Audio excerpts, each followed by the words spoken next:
Well, we continue to be thinking about and practicing creating sacred space in our lives wherever we find ourselves, even in these unique circumstances of sheltering in place. But how do we recognize the sacred aspects of each day and make room for God's presence among us?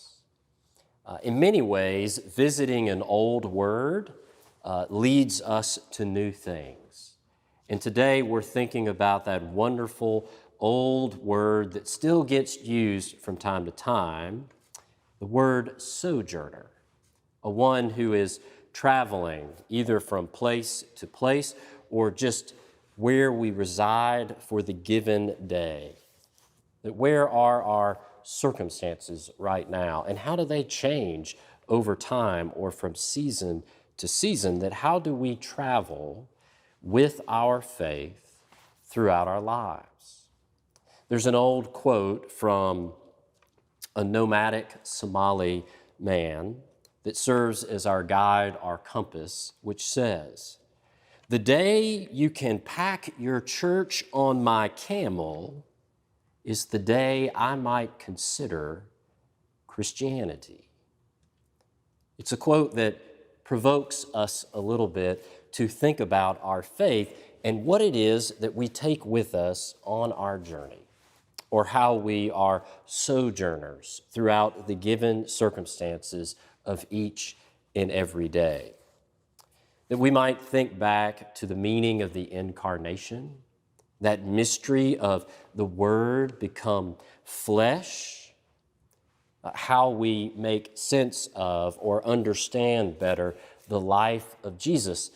That when we think about faith in those terms, it reveals something to us.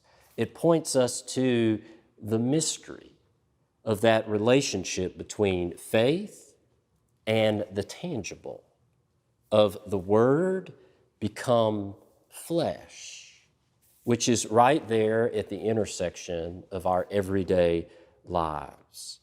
That there is something meaningful, important, even essential in recognizing that our faith is attached to what is tangible. That it reminds us of what is important. It calls to us to live out our faith. It helps us make room for God's presence. It is things that we can touch, like the bread and the cup, like the waters of baptism, like the laying on hands of ordination. That our faith can never be detached from what is tangible, with our feet down here on the ground in our lives, no matter what our circumstances are. As Holly Sprink points out, our faith, of course, will take on particulars like people, places, and routines, songs, images, verses, and faces. These are cultural forms, objects to which we attach meaning in order to express the inexpressible. That even sounds like the gift of the incarnation, where the Word becomes flesh, where our faith is expressed or communicated or lived out in very meaningful, tangible ways. This is, of course, true even of the life of Jesus, who was a first century Jew in the ancient Near East, a specific person in a particular time and located in one place. But in the life of Jesus is revealed what is universal, the God of yesterday, today, and tomorrow. That this connection between faith and the tangible is extremely important and not something that we would ever want to abandon. But it can become complicated if we do not see it in the correct light, that there is a way that it can be twisted around where faith is not just attached to the tangible, but it becomes equated with the tangible, where we can't take our faith with us wherever we go in any given circumstances, that somehow the circumstances have to be just right. For a second, think back to the congregation where you grew up as a child. Imagine that sanctuary. See if you can picture it in your mind. Can you remember what color the carpet was in that room?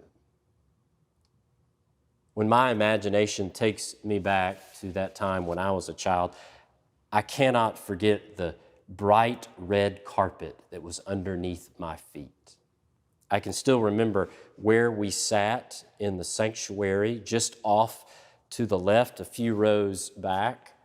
I remember how high the pulpit was and where the baptistry sat just over the left shoulders of the choir in the choir loft.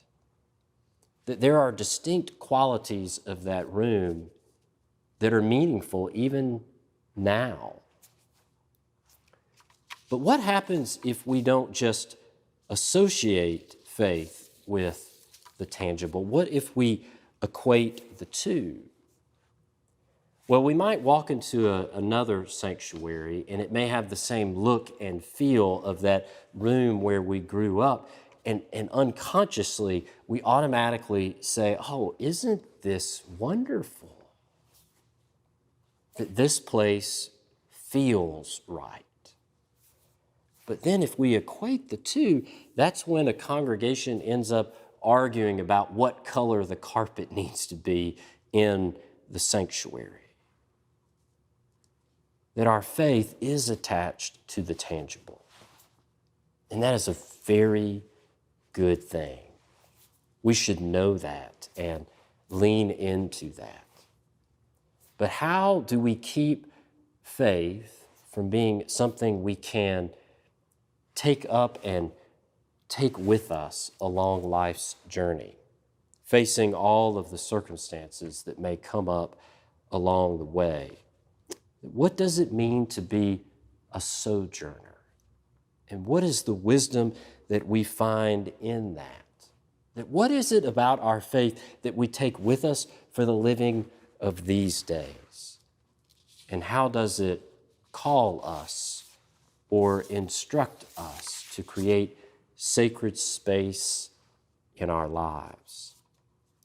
That our faith is tied to the tangible, but it is never limited by it. I think about Paul when I think about the wisdom of a sojourner and how faith is tied to the tangible, whether that is the practices of our faith or the people that we encounter along the way, the memories that we have when we have experienced God's presence. Because Paul faced that incredible dilemma of the division between Jew and Gentile.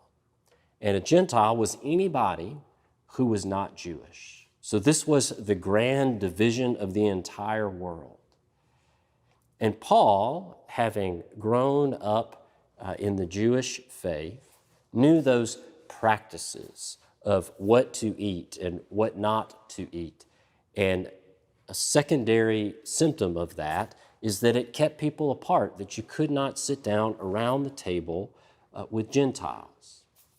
Well, as he discovered the wider grace of God leading him in his life, not only to literal new places like Thessalonica and Philippi, but to new places where he would gather with a wider family of God, he had to confront what that meant for the ways in which he lived out the tangible aspects of his faith.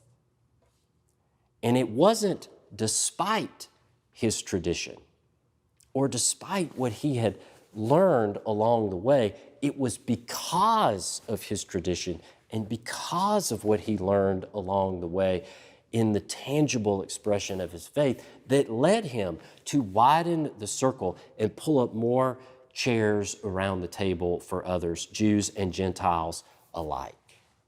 Because he looked back to the story of Abraham and Sarah when they were called by God to go to a new place, to venture from what they knew well, to go into what was unknown for them. And all that they had to take with them was their faith. It embodies that quote from the nomadic Somali man. The day you can pack your church on my camel is the day I might consider Christianity. That it helped Paul see clear what is it in his faith that he could take with him, no matter what circumstances were before him. The things that would endure and instruct and lead him. One of those practices that we find in tangible ways that perhaps has been disrupted some in our given circumstances is the practice of Sabbath. Because we are unable to gather in this room with one another as we normally would, that helps us develop that rhythm and routine of stepping aside from the rest of life and focusing simply on our thanksgiving to God. Now, some may say that our given circumstances is like one big Sabbath, because oftentimes we think of Sabbath in terms of the stop of commerce or pausing from the work at hand, which that certainly is taking place in many ways right now. But one aspect of Sabbath is also recognizing the joy that we find in God. So it might be too much to say that our current shelter in place, where we are social distancing from others, staying close to home and not going out, is one big Sabbath, because there are too many limitations, struggles, and suffering in people's lives because of it. That perhaps it is more chaotic than it is Sabbath, even though it does slow us down more than normal. But maybe in the midst of that, we can recover what Sabbath means. I find that during this time and these circumstances, as we are away from certain things, many times we begin to see them more clearly, to reclaim what it is that matters the most. What is it that truly endures in life? What is it that we want to hold on to take with us wherever we are going? That as sojourners throughout life, throughout each given day, what is it that we want to hold close? And as we are away from gathering with others, with the community of faith, there are many aspects about that that we see more clear, the value of it, the life-giving aspect of it. That Sabbath is something we can reclaim in the midst of these circumstances, whether it is still joining with others in worship online, or whether it is out of that also practicing moments of Sabbath throughout each week. That our Sabbath on Sunday, our worship, leads us to Sabbath moments throughout the week. That it is, as Wendell Berry writes, whatever is foreseen in joy must be lived out day to day. That when we gather for worship, to think about our faith in tangible ways, we are reminded of our thanksgiving for God's grace in all the many concrete ways that it finds us in our lives.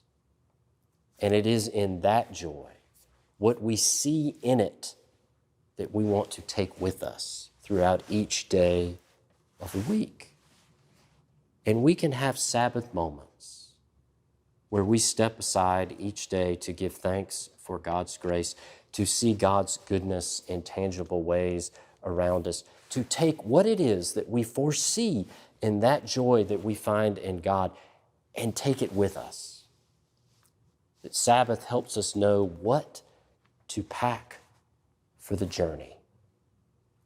That as we are away from certain things, as we are practicing Sabbath, making room for God's presence, creating sacred space in our lives, perhaps we see the value again of things like community, patience, kindness, service, hope, mercy, love, justice, gentleness, and meekness.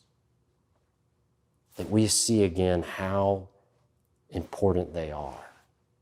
That Sabbath helps us see that those are the things we want to hold on to take with us along the journey of faith, wherever it might take us.